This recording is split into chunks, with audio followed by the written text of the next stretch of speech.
अध्यक्ष महोदय, सरकार के द्वारा जो उत्तर दिया गया उसमें कोई अलग से योजना का जिक्र नहीं है। तो सरकार चाहती है कि कलाकारों को प्रोत्साहन दें। हस्त जो हमारे जो हस्तशिल्प है, ये भी कलाकार हैं, चाहते हैं कि सरकार अलग से उसको कुछ व्यवस्था दे ताकि ये भी जीवित रहे। हम जानना चाहते हैं सरकार से, माननीय मंत्री महोदय से जानना चाहते हो कि सरकार के पास कोई डेटा है कि किस किस जिलों में बुनकरों की क्या जनसंख्या है और उनकी आर्थिक और सामाजिक स्थिति क्या है, खासकर बिहार के मामले में। महोदय, ये अगर आप मुझे इजाजत दें तो इन्होंने बिहार के विषय में कहा है। बिहार में हथकरघा जनगणना 19-20 के अनुसार 12,843 हथकरघा श्रमिक हैं, जिनमें से 50% से अधिक महिलाएं हैं। मुख्य हथकरघा उत्पाद भागलपुर का तसर शिल्प, साड़ी और कपड़ों के जीआई अधिनियम 1999 के तहत जीआई टैग प्राप्त है। इसके कुल 8 अधिकृत उपयोगकर्ता हैं। इसके अलावा राज्य में अन्य प्रसिद्ध उत्पाद भी हैं, जैसे tussar silk, dupatta, tussar silk, dress material, Sigori, Patna, Manpur और गया के सूती कपड़े भी हैं। हथकरघा योजनाएं में महोदय कई योजनाएं चलाई जा रही है। बिहार सहित तमाम देश में small cluster development programme, handloom marketing assistant, special infrastructure project, mega cluster development programme, consultation credit weavers Mudra loan, handloom weavers welfare.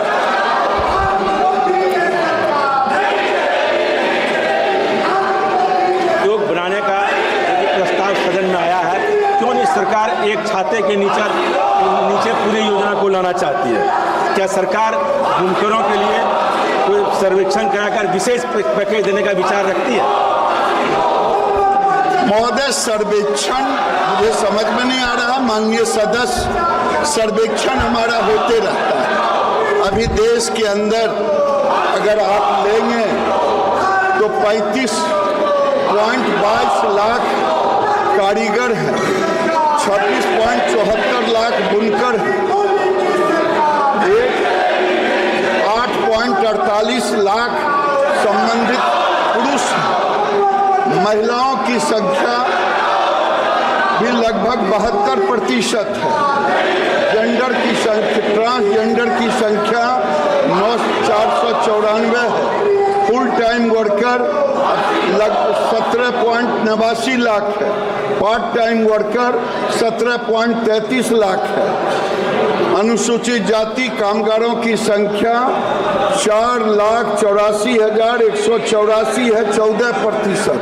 अनुसूचित जातियों की संख्या है 19%, 6,28,768।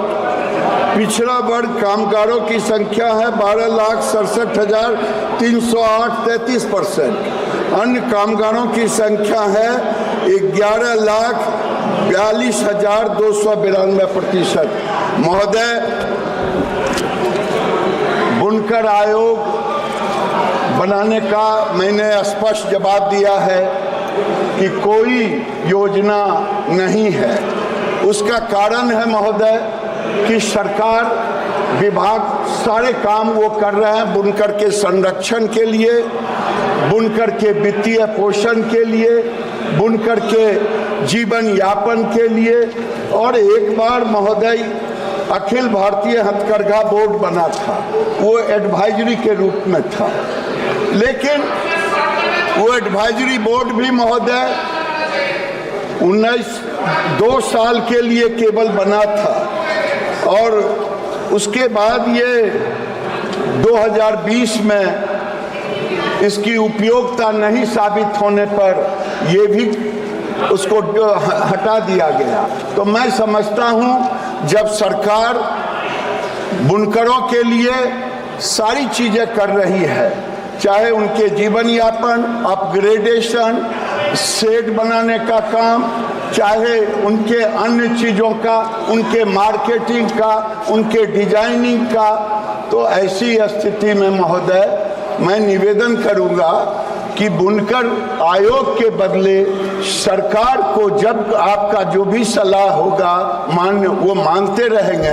हम बुनकरों के लिए ही काम कर रहे हैं और बुनकरों के लिए काम अगर आप बिहार का देखेंगे, देश और बिहार में, तो मैं आपको बता रहा हूं 1,04,000 वीवर्स इम्प्रूव्ड लूम एसेसरीज हथकरघा संवर्धन सहायता की तरह दी गई, उसमें बिहार को भी 400 के करीब दी गई।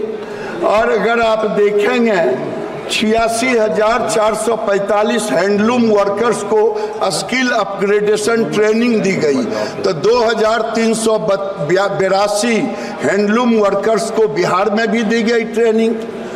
अगर आप देखेंगे 6,546 वर्कर को वर्क सेट दिया गया, तो बिहार में भी 265 वर्कर को वर्क सेट दिया गया। 14,717 वीवर्स को लाइटिंग यूनिट दिया गया, बिहार में भी 581 दिया गया। 2,443 मार्केटिंग इवेंट्स अभी तक किए गए, जिसमें बिहार का भी संख्या उसके अनुपात में रहा।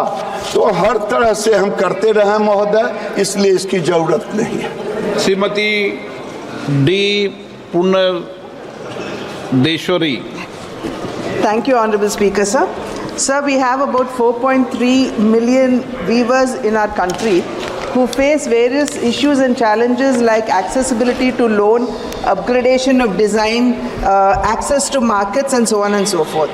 So I would seek to know from the Honorable Minister whether his ministry would consider a technology-driven platform that will provide a one-stop solution to all the challenges that the weaver community faces.